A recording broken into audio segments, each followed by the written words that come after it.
उचित समय आने पर कर्म का फल अपने आप मिल जाता है। समय आने पर ही सूरज निकलता है, समय आने पर ही रात होती है, समय आने पर ही किसान की फसल पकती है। लेकिन समस्या तब पैदा होती है जब हम समय से पहले ही फल की चिंता करने लगते हैं।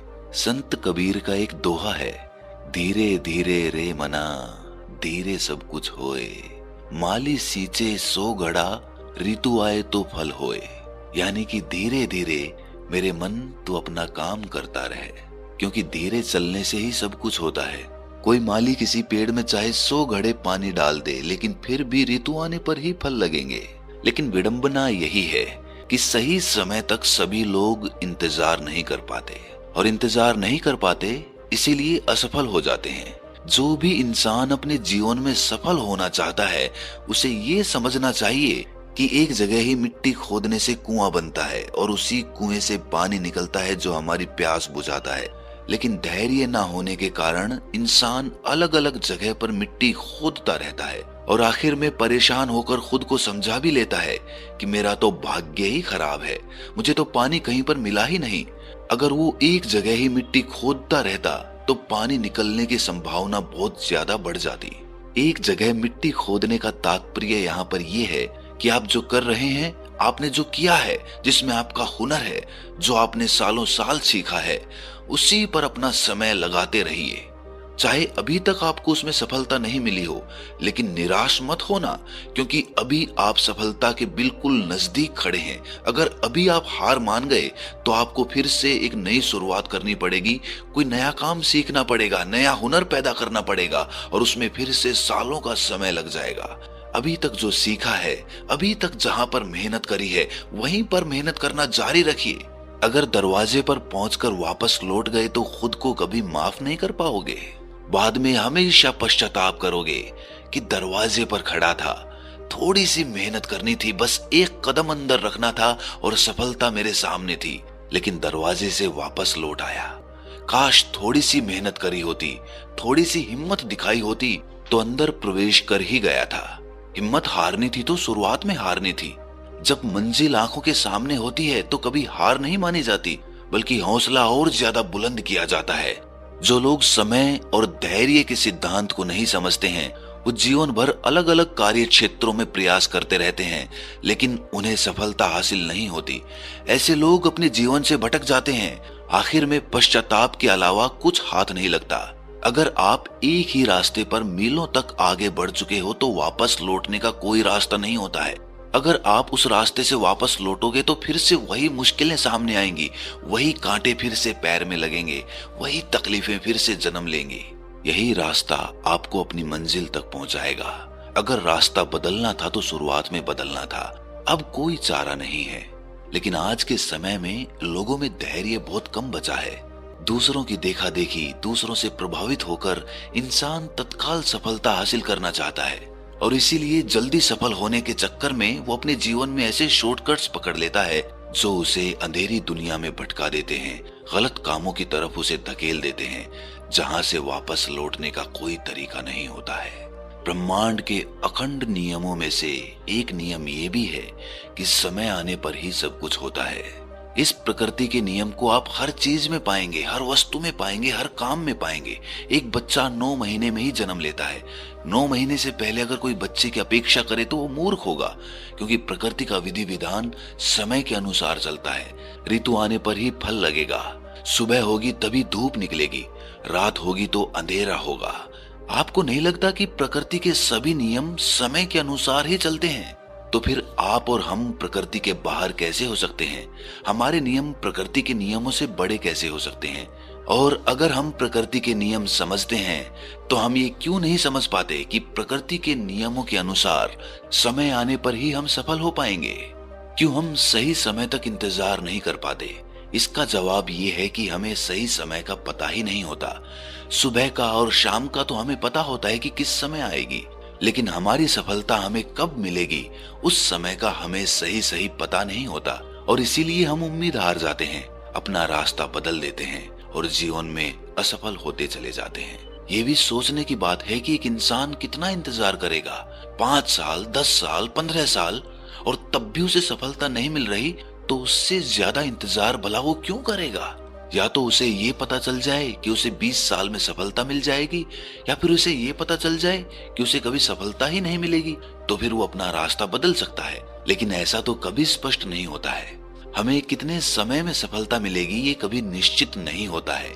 जो मनुष्य अपने काम में तल्लीन होकर उस काम को सीख रहा है वो सफलता जल्दी हासिल करेगा, और जो अपने काम को टालता रहता है तो स्वाभाविक सी बात है उसको ज्यादा समय लगेगा। तो इसीलिए प्रकृति ने सफल होने के लिए समय की कोई निश्चित इकाई नहीं बनाई, क्योंकि हर मनुष्य के हिसाब से उस समय की अवधि अलग अलग हो सकती है। लेकिन जो समझदार हैं वो जानते हैं कि कम समय में सफलता कैसे हासिल की जाती है। अगर वो असफल होने का डर और सफल होने का लालच अपने मन से निकाल देते हैं तो ऐसे लोग जल्दी ही अपने जीवन में सफल हो जाते हैं, क्योंकि उनके लिए अपना काम ही ध्यान बन जाता है। और जब हमारा काम ही हमारे लिए ध्यान बन जाता है तो जो चीज हम 10 दिनों में सीख रहे हैं वो हम एक दिन में सीख सकते हैं। लेकिन हम अपने काम को ध्यान क्यों नहीं बना पाते, इसके पीछे का कारण भी जान लेना आवश्यक होता है। हम अपने काम को ध्यान इसीलिए नहीं बना पाते क्योंकि हर काम के पीछे या तो हमारा लालच जुड़ा होता है या फिर कोई डर जुड़ा होता है। कुल मिलाकर ये समझिए कि हम उस कर्म के फल को लेकर चिंतित रहते हैं। अगर हम उस कर्म के फल की चिंता अपने मन से निकाल दें और सिर्फ अपना ध्यान उस कर्म पर ही लगाएं तो सफलता मिलना निश्चित हो जाता है। लेकिन अपने कार्य क्षेत्र में कुछ समय बिताने के बाद ही इंसान का मन दुखी हो जाता है। वो परेशान हो जाता है कि सफलता तो मिल नहीं रही तो मैं क्यों मेहनत करूं, अपना रास्ता ही बदल देता हूं। और एक बार अगर मन को भटकने का रास्ता मिल जाता है तो वो हमेशा भटकता रहेगा। आप एक काम को छोड़कर दूसरे काम को शुरू करेंगे तो उसमें भी आपका मन भटक जाएगा, क्योंकि आपके मन की प्रवृत्ति भटकने की हो गई है। आपने एक जगह पर समय लगाकर धैर्य रखकर मेहनत करने का सोचा ही नहीं, उसका अभ्यास ही नहीं किया। इसीलिए आपका धैर्य, आपका पेशेंस इतना कमजोर हो गया कि वो किसी भी काम पर ज्यादा समय तक मेहनत नहीं करना चाहता। आपने ही अपने मन को इतनी आजादी दी है। अगर आपने अपने मन के बचने के लिए कोई जगह ही नहीं छोड़ी होती तो आपका मन आपके अनुसार काम कर रहा होता। लेकिन आप अपने मन के वशीभूत होकर अपने रास्ते बदल लेते हैं और इसीलिए आपका मन भटकना सीख जाता है और वो आपका कहना नहीं मानता, बल्कि आप खुद अपने मन के गुलाम हो जाते हैं। ये गुलामी की जंजीरें मरने तक आपका साथ नहीं छोड़ती और आप अपनी आदतों के गुलाम होते चले जाते हैं। कुछ लोग उसे आलस्य का नाम दे देते हैं, लेकिन आलस्य यहीं से जन्म लेता है जब हमारे मन को बचने के लिए जगह मिल जाती है। मन को बच निकलने के लिए 1 इंच भी जगह मत दो, एक भी बहाना उसका काम ना कर पाए ऐसी व्यवस्था सुनिश्चित करो, क्योंकि मन का काम हमेशा आपको भटकाना रहा है। जो चीज मन को हासिल हो गई वो व्यर्थ हो जाती है और जो नहीं मिली उसके लिए मन तरह तरह की योजनाएं बनाता रहता है। मन का स्वभाव एक जगह ठहरना है ही नहीं, वो पानी की तरह बहता रहता है।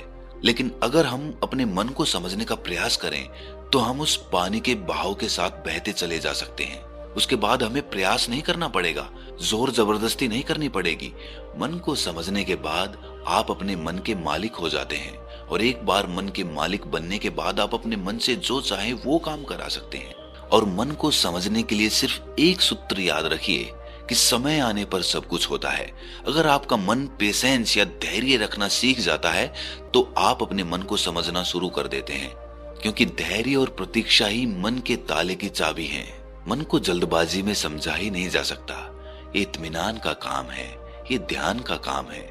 जब आप ध्यान करना शुरू करते हैं तो आपके मन का धैर्य बढ़ना शुरू होता है। आप एक ही जगह पर बहुत देर तक केंद्रित रह सकते हैं और इसीलिए आप अपने मन की गतिविधियों को समझना शुरू कर देते हैं। आपका मन जल्दबाजी की वजह से इधर उधर भागना बंद कर देता है और उसके बाद आपके मन के ताले की चाबी उसे खोलना शुरू कर देती है। और धीरे धीरे जैसे जैसे आप अपने मन को समझना शुरू करते हैं वैसे वैसे आप पाते हैं कि मन के नीचे तो खजाने दबे हुए थे। आपको अपनी अद्भुत शक्तियां पता चलेंगी जो शायद ही आपने कभी महसूस की हों। लेकिन जोर जबरदस्ती से बिल्कुल नहीं होगा, प्रेम से होगा, धैर्य से होगा, प्रतीक्षा से होगा। इसीलिए सफलता पानी है तो धैर्य और प्रतीक्षा रखें और अपने मन को समझने का लगातार ध्यान के द्वारा प्रयास करते रहें। उसके बाद सफलता आपकी होगी, उसके बाद आनंद भी आपका होगा और उसके बाद आप होश में रहकर दुनिया को एक अलग नजरिए से देखना भी सीख सकते हैं। तो दोस्तों, कैसी लगी ये वीडियो आपको कमेंट सेक्शन में जरूर बताना, और फिर भी अगर कोई सवाल रह गया हो तो कमेंट सेक्शन में जरूर पूछना। तो मिलते हैं अगली किसी वीडियो में, तब तक के लिए अपना ख्याल